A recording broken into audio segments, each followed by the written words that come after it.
Hey, what's up, guys? Eyes open in California here. So I had a dream last night. It was pretty crazy. And I know I haven't been making very many dream videos lately because the dreams that I've been having have been more personal, more of a personal meaning, right? But the one I had last night, I have to tell you about it. So it was so crazy that I have to tell you this dream with the help of visual aid, right? So the dream starts off that I'm a Marine and I have my dog River, uh, and we're at this briefing, and the commanding officer is telling everybody that we are about to start the war for humanity. And we were like, what does that mean? We're like, so who's our enemy? And he said, you're going to find out. And he goes, we are fighting a war for humanity. So he told us where the mission was going to be taking place and gave us the whole rundown, right? So then after the briefing is over, we we go and they start handing everybody belt-fed machine guns, right? So in case you don't know the way a rifle platoon breaks down or a weapons platoon, not everybody has a belt-fed machine gun, right? So they were handing out M249s and M240s. So everybody was wielding a belt-fed machine gun. It was either going to be a light machine gun, squad automatic weapon, or it was going to be a heavier machine gun, like the medium duty, right? So here's the difference in case you don't know. So the M249, it shoots 5.56, and the M240, it shoots 7.62. So the difference in bullet size is pretty big. This one's a heavy hitter. The 249, it hits pretty hard, also, right? So, anyways, so we started loading up, and when I say we're loading up ammo, I mean like they are loading us down with so much ammo, it is just freaking astronomical. How many drums of ammo everybody was carrying, and it was like, wow, like what's going on here? There was hundreds of us, right? I'm not talking about like one rifle company or a battalion. I'm talking about like more than that. Like this was a massive war, right? So everybody had belt-fed machine guns. Nobody had a rifle, or what is also known as a pea shooter. Everybody had a machine gun, right? And there was one more weapon, but I'll get to that later. So then they started handing us all night vision clips on your helmet, right? And in case you don't know, everything that you see through night vision is kind of green, right? So started handing us all night vision stuff. But the mission was in broad daylight. It was like early morning or afternoon time, right? And they're handing us night vision. We're like, huh, that's kind of weird. So before we had left, I grabbed the thermal scope, right? So this is the Ocean Scout 320 Marine thermal handheld. This is a good thermal optic. So in case you don't know, thermal looks like this. It lets you see body heat. So you can see the heat signatures of objects with thermal vision. And night vision, again, looks like this. Night vision looks green. If somebody was hiding in a ghillie suit and they were well camouflaged and all you had was night vision, you wouldn't be able to see them. If they didn't move or give away their position, you wouldn't be able to see them. But if you had thermal, they would glow. You could see their body heat, right? There's no hiding from thermal. Unless you get behind glass and you step back a little bit. But there's no hiding from thermal. So at any rate, we take off, right? We all load up on the 53s and then we fly out on this mission. So as we're flying out over the desert on this mission, the helicopter does a hard bank to the left, and I'm sitting over here in my dream, and I'm looking out this window, looking down, and I'm like, whoa, And this is what I see, right? We have this desert. We've been flying over this desert for a while. So wherever it was far away from where our base was. And then as we started flying and flying, I looked out the window when we made that hard left bank, and I seen these caves, these cave openings. And I was like, I asked the other Marines that were next to me, I said, hey, how high do you think we are in altitude right now? And they're like, we're pretty high. And I said, because those caves, the cave entrances are huge. It seems like we're at low altitude. And they said, no, we are really high in the air right now. So I said, huh. And I'm watching these things, right? And we ended up landing. But right before we landed, I looked down at this cave entrance, and it's got this high wall around it. And I said, well, that's a really high wall around that cave opening. Like, what would make a wall that high? And I even said it out loud. And so when I woke up, like, what's a detail that was stuck in my memory, right? So then we landed. And when I say there was a lot of us, I mean, like, there was a lot of us, right? There was just helicopter after helicopter lined up with troops just pouring out. And everybody is wielding a belt-fed machine gun. And we all have night vision goggles, right? So I must have been first squad, first platoon, because we were the leading element into this cave system. And I had my dog with me. My dog, River. Where's she at? Hey, River. What's up, doggy? So I had River with me. Good. Here, just so you can see. Ooh. All right. My doggy. I had River with me, right? And, good doggy. We're going into this cave system, and we all put our night vision, we all flapped our night vision down, right? And we're going through, and there's hundreds of us, like literally hundreds of Marines going through this cave system.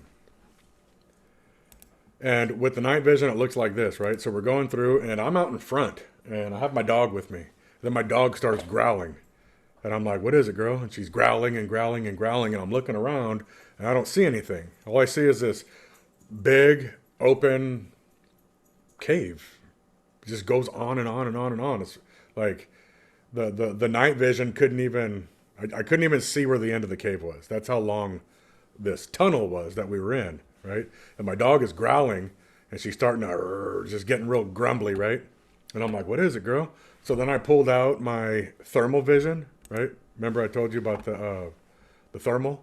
I pulled out the thermal, and I turned it on, and I looked, and I'm looking at this, and I'm like, whoa, there's a whole bunch of something right in front of us. What is this? So then I switched back to the night vision, and I couldn't see nothing. And then I switched back to thermal, and there's clearly an army standing in front of me. And I'm like, what in the world is going on here, right? So then I'm looking, I see this. And I'm like, what is that? And I'm starting to see silhouettes, right? They were giants. We were in the layer of the giants. The cave system that we were in was the Nephilim giants' cave. It was their home. So the first one jumps out, and like these things were big, and like one step and they were like 40 yards away. These things weren't big and slow. These things were big and fast, and they could, like, the way they move was not like you would expect something that big to move, right? So as you can imagine, it turned into this. And we're talking about hundreds of people with belt-fed machine guns. Now, only the front is firing. You know, of course, the back isn't shooting over the front. But everybody out in front, and we're just walking through this cave system, just freaking fighting giants. And in my pocket, somehow or another, earlier in the dream, somebody was shooting some kind of weapon. I don't know if it was a Mark 19 or something different, but there were a few rounds that did not explode. And for whatever reason, I picked them up. and I put them in my pocket. And I'm telling you right now, don't ever do that. Don't ever do that. So I had them in my pocket, and I'm throwing these rounds. I'm throwing them. I don't even have a weapon to lob them.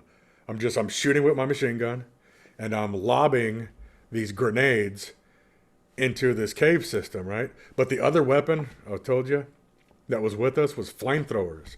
So people either had a belt-fed machine gun or they had a flamethrower. It was like a death squad. We were walking through this cave system, just freaking eradicating everything, right? So as the flamethrower dudes, as their flamethrower would start melting the cover on the 40 millimeter grenades that I was throwing by hand, they would blow up. And like these giants were all over the place, and they were jumping over the frontline people to the people behind us. And like, it was crazy. I'm telling you, this dream was freaking crazy. So we're going through this cave system, assaulting through, and the enemy is like 30 feet tall, and they kind of look like people. And it was crazy, right? And this is about the scale of what people were compared to them. And these things were big, and you can smell them. They were stinky, right? And I've seen Nephilim in my dreams before. I was shown them maybe about 6 months ago. And anyways, so we're going through these big cave systems, and this is kind of like the scale. This is how big the people were going through the cave systems. And we're annihilating everything, right? So we went through that first level, and we found stairs that went down. And we're like, oh no. So we went down. We went to the next level. Started cutting across. So just for the sake of conversation and me showing you, let's say we started here, and we assaulted through. We got to some stairs that went down, and we're like, oh, it's another layer or another level. And we started assaulting through. And every level was just crawling with these creatures. And we kept going, and we kept going, and we kept going. I'm telling you, like, in my dream, we were like 10 or 15 levels underground, right? And there was like some kind of a shaft that came down, right? So we were way down here, and if you imagine, let's see, what is this? 1, 2, 3, 4, 5, 6, 7, 8, 9. Imagine this is almost doubled. That's how deep we were. And there was a shaft that went down, and there was more troops. They put down a rope, and they were just sliding down, just like an invasion force. I mean, this literally was a war for humanity. It was exactly what the commanding officer was talking about. And there's just hundreds of people coming down these ropes. And the initial entry unit is just about wiped out, dead. And me and my doggy are still alive. We're out in front.